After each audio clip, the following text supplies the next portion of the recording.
السلام علیکم ورحمۃ اللہ وبرکاتہ۔ آج میں آپ لوگوں کو بتانے جا رہا ہوں حمد و ثنا، درود و سلام اور توبہ استغفار کی فضیلت۔ السلام علیکم ورحمۃ اللہ وبرکاتہ۔ حمد و ثنا، درود و سلام، توبہ استغفار کی فضیلت۔ بہت سے لوگ کو یہی پتہ نہیں ہے کہ توبہ استغفار کی فضیلت کیا ہے، اس کا ثواب کیا ہے۔ تو آپ لوگ اس ویڈیو کو ضرور دیکھیں، جو آگے مفتی ایم قاسمی صاحب بتا رہے ہیں، سمجھا رہے ہیں، تو آپ قرآن کی حدیث کی روشنی میں ہیں۔ قرآن اور حدیث کی روشنی میں جو ساری باتیں میں لے کے ویڈیو میں حاضر ہوتا ہوں، جو مفتی ایم قاسمی صاحب دارالعلوم دیوبند سے فارغ ہے، تو آگے ویڈیو میں بتا رہے ہیں۔ آپ لوگ اس ویڈیو کو ضرور دیکھیں اور ویڈیو کو شیئر کریں۔ چلیے آپ لوگوں کو ویڈیو دکھاتے ہیں۔ السلام علیکم ورحمۃ اللہ وبرکاتہ۔ آج میں آپ لوگوں کو بتانے جا رہا ہوں حمد و ثنا، درود و سلام اور توبہ استغفار کی فضیلت۔ حمد و ثنا یعنی اللہ تعالیٰ کی جو ہم لوگ تعریف کرتے ہیں، سبحان اللہ پڑھ کر، الحمدللہ پڑھ کر۔ درود و سلام، ہم جو حضور علیہ الصلوۃ والسلام پر درود شریف پڑھتے ہیں، سلام پڑھتے ہیں، اس کی فضیلت۔ توبہ استغفار، اللہ سے جو ہم توبہ کرتے ہیں، استغفار پڑھتے ہیں، یہ چھوٹے چھوٹے کلمات ہیں لیکن ان کی فضیلت بہت زیادہ ہے۔ احادیث کی روشنی میں آج میں حمد و ثنا، درود و سلام اور توبہ استغفار کی فضیلت آپ لوگوں کو بتانے جا رہا ہوں۔ حمد و ثنا، تکبیر اور لا الہ الا اللہ کی فضیلت، ٹھیک ہے؟ تکبیر، اللہ اکبر، لا الہ الا اللہ کی فضیلت۔ تو ان تینوں کی فضیلت کیا ہے؟ حضور علیہ الصلوۃ والسلام نے ارشاد فرمایا، جو شخص ایک دن میں 100 مرتبہ کہے سبحان اللہ وبحمدہ، اس کا ترجمہ ہے پاک ہے اللہ اپنی خوبیوں کے ساتھ، اس کے گناہ سمندر کے جھاگ کے برابر بھی ہوں تو معاف ہو جاتے ہیں۔ اب بتائیے کتنا چھوٹا سا کلمہ ہے یہ، سبحان اللہ وبحمدہ۔ 100 مرتبہ ہم لوگ اگر اس کو پڑھیں گے تو کتنا ٹائم خرچ ہو جائے گا؟ زیادہ سے زیادہ 15 منٹ، 20 منٹ، ہے نا؟ بہت آرام سے پڑھیں گے تب بھی 15-20 منٹ میں 100 بار ہم لوگ اس کو پڑھ لیں گے۔ لیکن ثواب کتنا زیادہ ہے کہ سمندر کے جھاگ کے برابر بھی گناہ اگر ہوں گے تو وہ معاف ہو جائیں گے، اتنا بڑا ثواب ہے۔ نبی کریم صلی اللہ علیہ وسلم نے ارشاد فرمایا، دوسری حدیث ہے، جو شخص ایک دفعہ کہتا ہے سبحان اللہ العظیم وبحمدہ، یہ چھوٹے چھوٹے کلمات ہیں جو ہم لوگوں کو ویسے ہی یاد ہوتے ہیں، تو سبحان اللہ العظیم وبحمدہ جو ایک مرتبہ کہتا ہے، اس کے لیے جنت میں کھجور کا ایک درخت لگا دیا جاتا ہے، اتنا بڑا ثواب ہے۔ اور اس کا ترجمہ ہے پاک ہے اللہ عظمتوں والا اپنی تعریفوں کے ساتھ۔ تیسری حدیث، نبی کریم صلی اللہ علیہ وسلم نے ارشاد فرمایا، 2 کلمے زبان پر ہلکے پھلکے ہیں لیکن ترازو میں، میزان میں انتہائی وزنی اور اللہ تعالیٰ کو بہت زیادہ پسندیدہ ہیں۔ اور وہ 2 کلمے کون سے ہیں؟ وہ یہ ہیں، سبحان اللہ وبحمدہ سبحان اللہ العظیم۔ اب بتائیے کون نہیں پڑھ سکتا؟ کون نہیں پڑھ سکتا؟ تو نیکی کمانے کے موقع بہت سارے ہیں۔ وہ الگ بات ہے کہ ہم نیکیاں نہیں کما پاتے ہیں کیونکہ ہمارا دل نہیں کر رہا ہوتا ہے، ہم گناہوں کی دلدل میں پھنس چکے ہوتے ہیں، ہم سوشل میڈیا میں پھنسے ہوئے ہیں، تو ہم صاحب نیکیاں نہیں کما پاتے۔ ورنہ نیکی کمانے کے تو بہت سارے راستے ہیں، چلتے پھرتے، اٹھتے بیٹھتے، اس کے لیے کوئی الگ سے آپ کو ٹائم نکالنے کی ضرورت نہیں ہے۔ لیکن کیا ہے کہ ہم لوگ موبائل کی دنیا میں گم ہو گئے ہیں، موبائل کا ہم غلط استعمال زیادہ کرتے ہیں، صحیح استعمال کم کرتے ہیں۔ تو حضور نے فرمایا سبحان اللہ وبحمدہ سبحان اللہ العظیم، پاک ہے اللہ اپنی خوبیوں سمیت، پاک ہے اللہ بہت عظمت والا۔ حضور علیہ الصلوۃ والسلام نے ارشاد فرمایا، یہ 2 کلمے اللہ کو بہت پسند ہیں۔ آگے سنیے، نبی کریم صلی اللہ علیہ وسلم نے فرمایا، میں یہ کلمات کہوں سبحان اللہ والحمد للہ ولا الہ الا اللہ واللہ اکبر، یہ کلمات تیسرے کلمے میں بھی آپ کو مل جائیں گے۔ تو حضور نے فرمایا، میں یہ کلمات کہوں تو مجھے یہ عمل ان تمام چیزوں سے زیادہ محبوب ہے جن پر سورج طلوع ہوتا ہے۔ سورج کس پر طلوع ہوتا ہے؟ پوری دنیا پر۔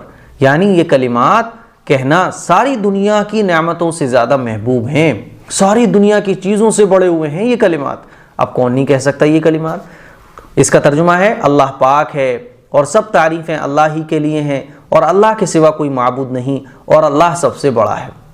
تو یہ بڑے آسان ہیں، ہم چلتے پھرتے اٹھتے بیٹھتے یہ نیکی کمانے کے جو کلمات ہمارے آقا صلی اللہ علیہ وسلم نے ہمیں سکھائے ہیں، بیٹھے بیٹھے ہم بڑے آسانی کے ساتھ ڈھیر ساری نیکیاں کما سکتے ہیں۔ تو ان کو پڑھنے کا ثواب اتنا زیادہ ہے۔ آگے سنیے، باقی رہنے والے عمل یہ ہیں، کون کون سے ہیں؟ سبحان اللہ والحمد للہ ولا الہ الا اللہ واللہ اکبر ولا حول ولا قوت الا باللہ۔ باقی رہنے والے عمل یہ ہیں۔ ہم لوگ جب دنیا سے چلے جائیں گے تو کون سی چیز باقی رہ جائے گی؟ یہی ہمارے اعمال ہیں، یہی درود و سلام، توبہ استغفار، کلمہ طیبہ کی کثرت، نمازیں، یہ آخرت کی کرنسی ہیں۔ قبر کے اندر ہم نے دنیا میں کتنی بڑی بڑی بلڈنگیں تیار کیں، کتنا بڑا خزانہ جمع کیا تھا، ہمارا بینک بیلنس کتنا تھا، ہم دنیا میں کیا تھے؟ نو، یہ نہیں مانا جائے گا، اس کی کوئی اہمیت نہیں ہے۔ قبر کی جو کرنسی ہے وہ ہماری یہ نیکیاں ہوں گی، ہماری یہ نمازیں، ہماری قرآن کی تلاوت۔ تو باقی رہنے والے اعمال یہ ہیں۔ ان کا ترجمہ ہے اللہ پاک ہے، سب تعریف اللہ ہی کے لیے ہیں، اللہ کے سوا کوئی معبود نہیں، اللہ سب سے بڑا ہے اور برائی سے بچنے کی ہمت ہے، نہ نیکی کرنے کی طاقت مگر اللہ ہی کی توفیق سے۔ یہ اس کا ترجمہ ہے جو میں نے ابھی آپ کو پڑھ کے سنایا۔ اگلی حدیث ہے، نبی کریم صلی اللہ علیہ وسلم نے فرمایا 4 کلمات اللہ تعالیٰ کے یہاں سب سے زیادہ محبوب ہیں۔ 4 کلمات ایسے ہیں جو اللہ کو بہت پسندیدہ، بہت پسند ہیں۔ وہ کون کون سے ہیں؟ سبحان اللہ والحمد للہ ولا الہ الا اللہ واللہ اکبر۔ یہ 4 کلمات ہیں جو اللہ کو بہت پسند ہیں۔ ان کا ترجمہ ہے اللہ پاک ہے، سب تعریف اللہ ہی کے لیے ہے، اللہ کے سوا کوئی معبود نہیں اور اللہ سب سے بڑا ہے۔ ان میں سے جو بھی پہلے کہہ لیا جائے کوئی حرج نہیں ہے۔ اگر مان لیجیے آپ پہلے الحمدللہ پڑھ لیں، بعد میں سبحان اللہ پڑھ لیں، پہلے اللہ اکبر پڑھ لیں، بعد میں ولا حول ولا قوت الا باللہ پڑھیں تو کوئی پرابلم نہیں ہے، آگے پیچھے ہو جانے سے کوئی حرج نہیں آتا ہے۔ نبی کریم صلی اللہ علیہ وسلم نے ارشاد فرمایا جو شخص 10 دفعہ یہ دعا پڑھے، کون سی دعا؟ لا الہ الا اللہ وحدہ لا شریک لہ لہ الملک ولہ الحمد وہو علی کل شیء قدیر۔ یہ آپ کو چوتھے کلمے بھی مل جائے گی یہ کلمات۔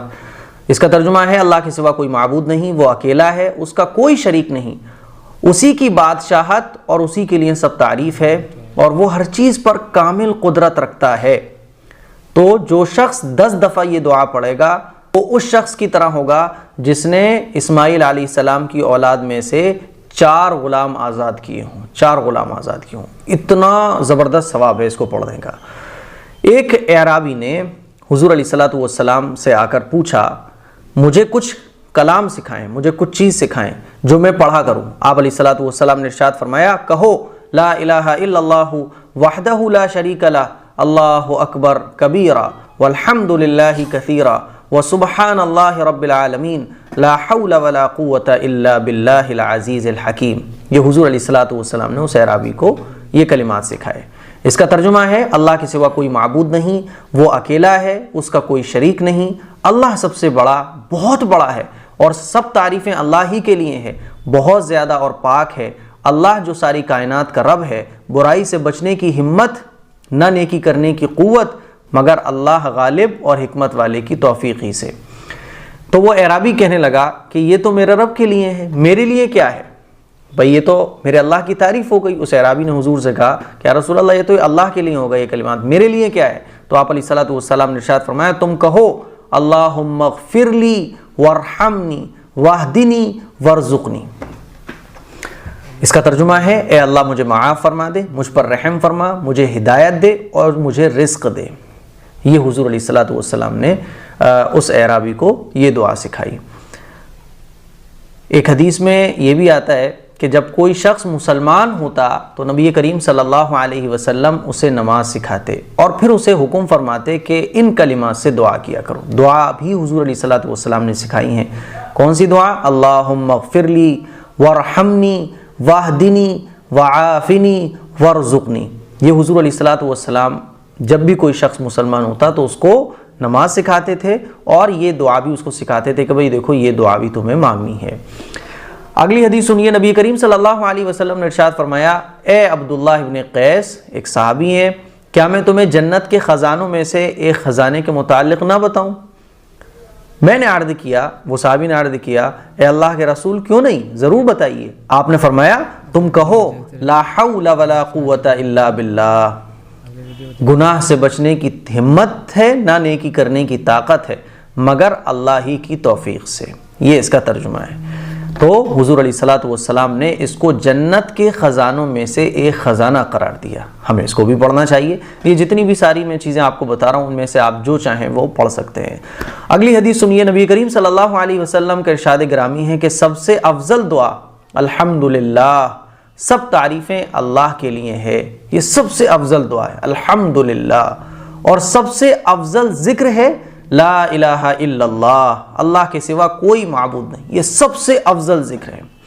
نبی کریم صلی اللہ علیہ وسلم نے ارشاد فرمایا، کیا تم میں سے کوئی شخص روزانہ 1000 نیکی کرنے سے عاجز ہے؟ کیا تم میں سے کوئی شخص 1000 نیکی روزانہ نہیں کر سکتا ہے؟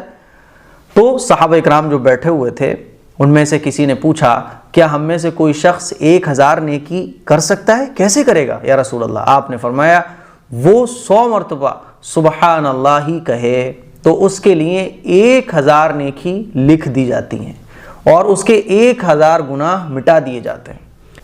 اب آئیے میں آپ کو سنانے جا رہا ہوں فضیلت حضور علیہ الصلوۃ والسلام پر درود بھیجنے کی فضیلت۔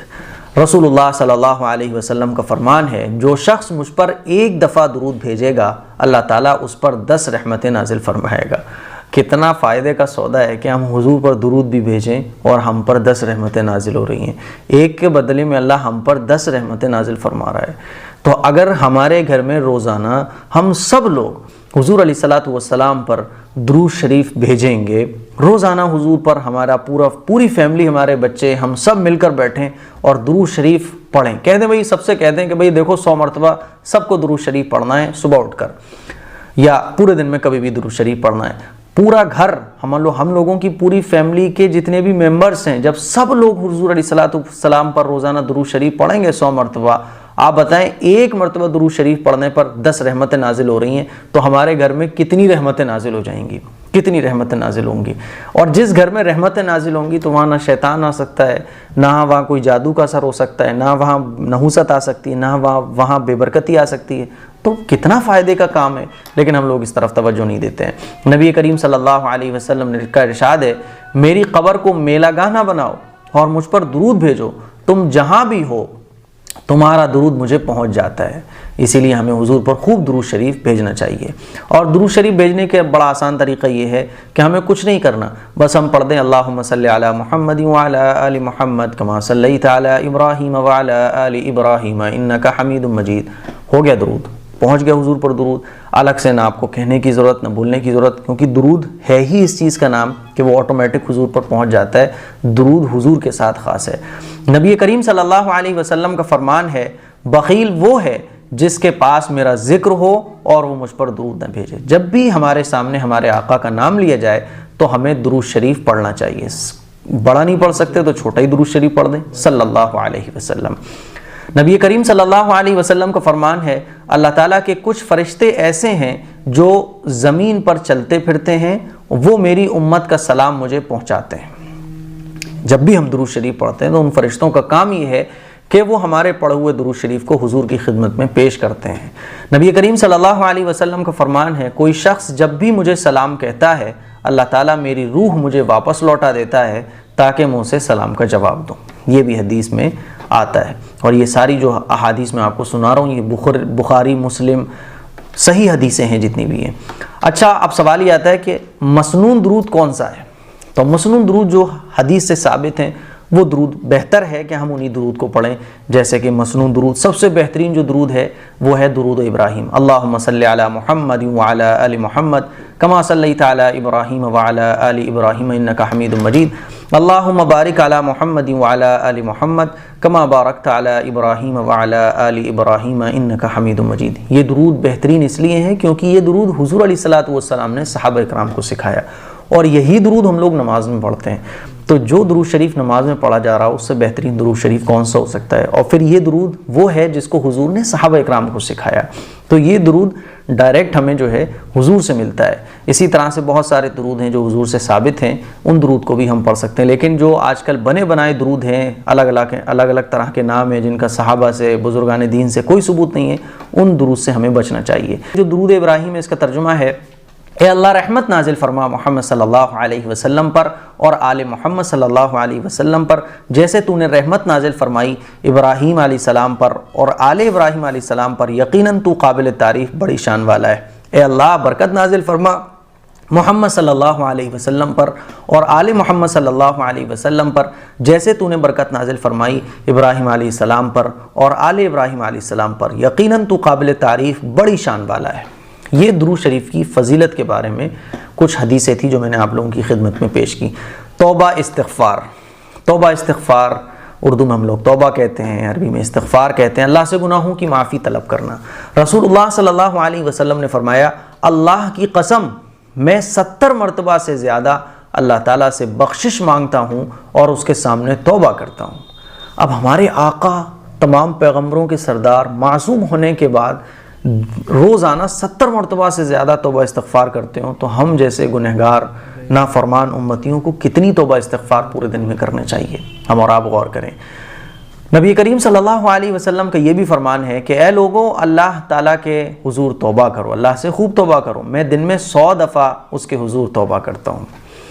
سوچئے ذرا کہ ہم لوگ دن بھر میں کتنی توبہ کرتے ہیں۔ بلکہ عجیب معاملہ تو یہ ہے کہ ہمارے اوپر جب کوئی پرابلم آ جاتی ہے تو ہم لوگ یہ اور کہتے ہیں، ارے یار ہم سے کون سے گناہ ہو گیا جو اللہ تعالیٰ ہمیں یہ سب کچھ دے رہا ہے، اللہ ہمیں یہ بیماری کیوں دے رہا ہے، ہم سے ایسا کون سا گناہ ہو گیا؟ دن بھر ہم لوگ گناہوں میں ڈوبے رہتے ہیں اور پھر سوال یہ اور کرتے ہیں۔ تو ہمیں خوب توبہ استغفار دن میں 100 مرتبہ تو کم از کم کرنا چاہیے۔ نبی کریم صلی اللہ علیہ وسلم نے فرمایا اللہ تعالیٰ بندے کے سب سے نزدیک رات کے آخری حصے میں ہوتا ہے، یعنی تہجد کے وقت۔ اگر تم ان لوگوں میں شامل ہو سکتے ہو جو اس وقت اللہ تعالیٰ کو یاد کرتے ہیں تو ہو جاؤ، یعنی اگر تہجد پڑھ سکتے ہو تو تہجد پڑھو، اللہ سے دعا مانگو، توبہ استغفار کرو، کیونکہ وہ وقت ایسا ہوتا ہے کہ اس وقت اللہ تعالیٰ اپنے بندے کے سب سے زیادہ قریب ہوتا ہے۔ نبی کریم صلی اللہ علیہ وسلم نے فرمایا بندہ اپنے رب کے سب سے زیادہ نزدیک سجدہ کرتے ہوئے ہوتا ہے، لہٰذا سجدے میں زیادہ سے زیادہ دعا کیا کرو۔ بھائی آپ تہجد میں اللہ اپنے بندے کے سب سے زیادہ قریب ہوتا ہے۔